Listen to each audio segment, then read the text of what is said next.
Salut à tous, on se retrouve aujourd'hui pour l'avant-match d'OM Strasbourg, 35e journée de Ligue 1. Le match sera diffusé ce vendredi à 21 h sur Canal+ Sport. De notre côté, le débrief du match sera dispo dans la foulée sur la chaîne comme d'habitude. Avant de commencer cette vidéo, je vous invite à nous suivre sur Twitter, sur Insta, on y est actif. Vous pouvez aussi vous abonner en activant la cloche et laisser un petit pouce bleu. Vous pouvez aussi rejoindre le Discord pour parler foot avec d'autres fans comme vous. Tout ça, ce sera disponible dans la description et dans le commentaire épinglé. N'oubliez pas aussi de nous donner votre prono pour OM Strasbourg les amis, comme à chaque avant-match, les bons pronostiqueurs du dernier avant-match seront mentionnés en fin de vidéo. On commence directement dans le vif du sujet par le 11 de départ pour la réception du Racing. Pour le dispositif, pas de changement révolutionnaire avec ce 5-3-2 qui fonctionne plutôt bien depuis l'arrivée de Sampaoli. Mandanda sera titulaire au but, ça fait aucun doute. En piston gauche, on devrait revoir Nagatomo. À ma vie, s'est entraîné normalement cette semaine, mais évidemment, il n'est pas encore au top de sa condition physique habituelle. Je pense qu'une place dans le groupe est envisageable, mais c'est peut-être pas au point de la lignée d'entrée. À droite, Lirola devrait être titularisé sans surprise. Pour les trois centraux, on aura le retour de Chaeta Tsar qui revient de suspension, sans doute aligné avec Alvaro et Balerdi. Au milieu, Camara devrait être opérationnel et pourrait être aligné aux côtés de Rongier et de Thauvin. Gay est incertain d'après Sampaoli et la décision de le convoquer ou non n'a pas encore été prise au moment où je tourne cette vidéo. Ce sera peut-être le cas au moment où la vidéo sera postée par contre. En attaque, on devrait retrouver le duo Payet-Milik qui fonctionne plutôt bien aussi depuis l'arrivée du coach argentin. Concrètement, je m'attends à peu de changements dans le 11 de départ marseillais. Pour le groupe, Sampaoli devrait récupérer Roca qui revient de blessure. C'est pas le cas pour Sakai qui a toujours des difficultés au niveau de son nerf sciatique. D'ailleurs les amis, donnez-moi votre avis sur ce 11 de départ. Est-ce que vous le trouvez satisfaisant ou alors est-ce que vous donneriez leur chance à d'autres joueurs? Dites-moi tout ça dans l'espace commentaire. Sur la dynamique des deux équipes, en commençant par l'OM, les Marseillais sont sur une dynamique intéressante. Tout n'est pas parfait évidemment puisque la méthode Sampaoli, vous le savez, est difficile à assimiler. D'autant plus que physiquement c'est très exigeant. L'idéal dans ce genre de situation ce serait de pouvoir profiter d'une pré-saison tout aussi exigeante. En cours de saison, c'est pas simple de se mettre dans les meilleures conditions,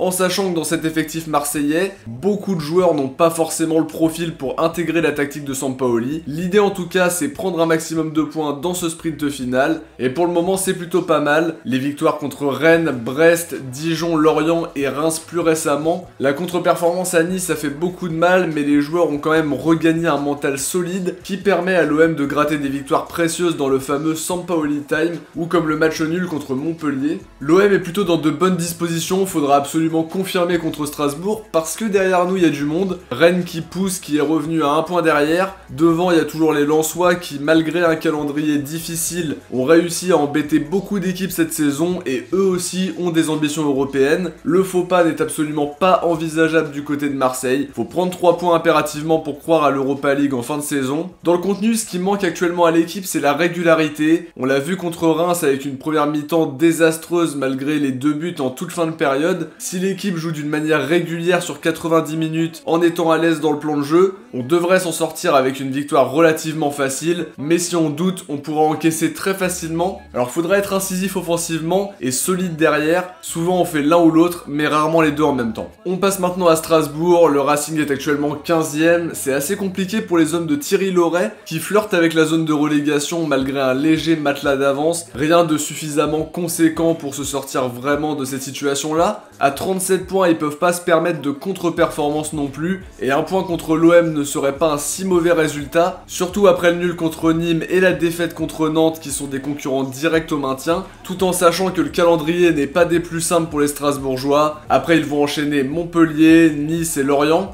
À mon sens, ils seront vraiment motivés pour prendre des points au Vélodrome. Faudra être vraiment vigilant du côté des Marseillais. C'est une équipe qui encaisse beaucoup de buts, 53 cette saison contre 43 marqués. Même si on peut relever aussi que sur les derniers matchs, ils ont rarement perdu au-delà d'un but d'écart, mis à part contre Paris. Sur le dispositif utilisé, c'est souvent un 4-4-2 losange la plupart du temps, avec le duo Ajorc-Diallo devant, Thomasson en soutien, Aoulou en sentinelle, Sissoko avec Bellegarde ou Liénard au milieu de terrain. Cels également au but qui a été éloigné des terrains pendant quelques temps et qui a souvent donné satisfaction quand il était là. C'est une équipe comme beaucoup en Ligue 1 qui a de la qualité individuelle, mais cette saison c'est quand même très difficile.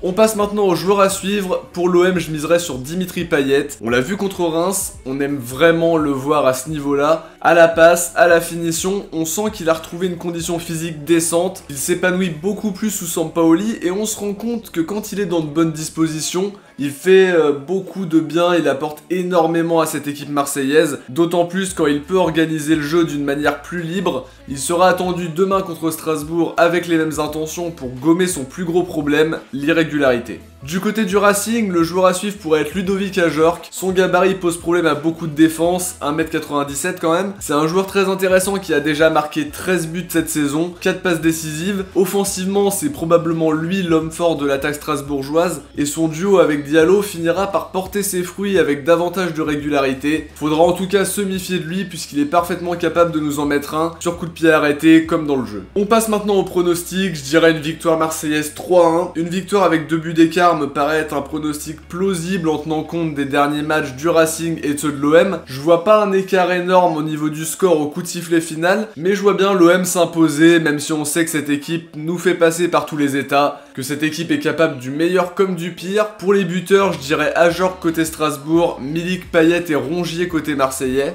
De votre côté, n'oubliez pas de me donner votre pronostic pour OM Strasbourg dans les commentaires, pour être mentionné dans le prochain avant-match si vous trouvez le score exact. Profite aussi de cette vidéo pour rappeler que ça ne sert à rien de tricher en modifiant vos commentaires à la fin du match. J'en vois beaucoup à la fin de chaque match et évidemment ils ne seront pas mis à l'honneur s'ils l'ont modifié, sinon le jeu perd tout son sens. Avant de terminer cette vidéo, on va s'intéresser justement au bon pronostiqueur du dernier avant-match. C'était Reims-OM 1-3 score final. Bravo à Gaël Canfin, ASBRL, Extractor Gaming, Thomas Cyr, Kartouk YT, NM55, Saricom80, Niros Flies, Ploxicant, Seydina Ibrahima Dio, Timo M, Jérém X, Darmsam, Sikou Konaté, Léo Derache, Dimitri Payet, Chris Garcia, Sad Sensei, Ayoub Kezraoui Zenim, Blue Tiger TV, Loïc Robledo, Antoine Chiga, Idriss Asso, Le Gaulois, Devuldi, Corentin Pellerin, Mbot,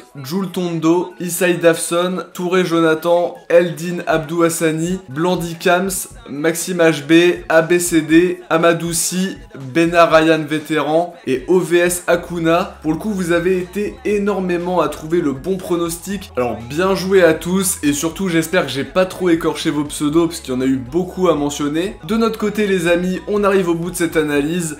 J'espère que la vidéo vous a plu, si c'est le cas, likez, commentez, partagez et abonnez-vous, ça aide beaucoup la chaîne à se développer. On se retrouve ce vendredi soir pour le débrief d'OM Strasbourg, en espérant une victoire bien évidemment. Ciao, portez-vous bien, et surtout allez l'OM.